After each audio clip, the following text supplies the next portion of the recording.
যতই চাপ দেওয়া হোক তিনি অন্য প্রাক্তন তৃণমূল বিধায়কের মতো আত্মহত্যা করবেন না, বরং মমতা বন্দ্যোপাধ্যায় তৃণমূলের নাম ও চিহ্ন রাখার জন্যই লড়ে যাবেন, এমনই মন্তব্য তৃণমূল সাংসদ সৌগত রায়। কলকাতা বিমানবন্দরে সৌগত রায়ের গাড়ির উপর হামলা করে উত্তেজিত জনতা, দেখানো হয় কালো পতাকা এবং জুতো, দেওয়া হয় চোর চোর স্লোগান।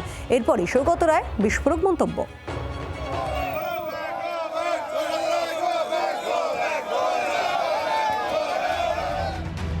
যার গাড়ি ঘিরে এমনই উত্তেজনা তিনি দমদমে তৃণমূল সাংসদ সৌগত রায় কলকাতা বিমানবন্দর অ্যাডভাইজারি কমিটির বৈঠকে যোগ দিতে গিয়েছিলেন। সে সময় এই ঘটনা। সৌগতর অভিযোগ হামলাকারীরা বিজেপির লোক। বৈঠকস্থলের কাছে গাড়ি থামাতেই তাতে কিল চর মারতে থাকে উত্তেজিত জনতা। গাড়ি ঘিরে ধরে চলে বিক্ষোভ, চোর চোর স্লোগান।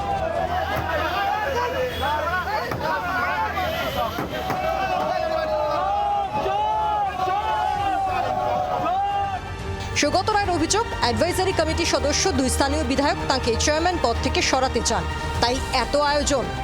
খুব নিন্দার ব্যাপার। যদি একটা সরকারি মিটিং করতে সেই জিনিস হয় এবং ওদের এমএলএ দুজন ওপরে ছিল, ওরা চায় যে আমি এয়ারপোর্ট অ্যাডভাইজারি কমিটির চেয়ারম্যানশিপটা ছেড়ে দিই, আমি ছাড়ছি।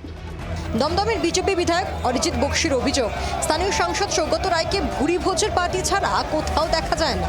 দমদম উত্তর বিধায়ক সৌরভ শিকদার বলেন, যেমন কর্ম তেমন ফল। এখানকার যিনি সাংসদ তিনি তো এখানকার মানুষের সাথে কোনোদিনই পাশে ছিলেন না। যেখানে যেখানে ভুরি ভোজের আয়োজন হতো সেখানে গিয়ে পৌঁছে যেতেন। তা আজকেও আবার লজ্জার মাথাকে এখানে পৌঁছে গেছেন।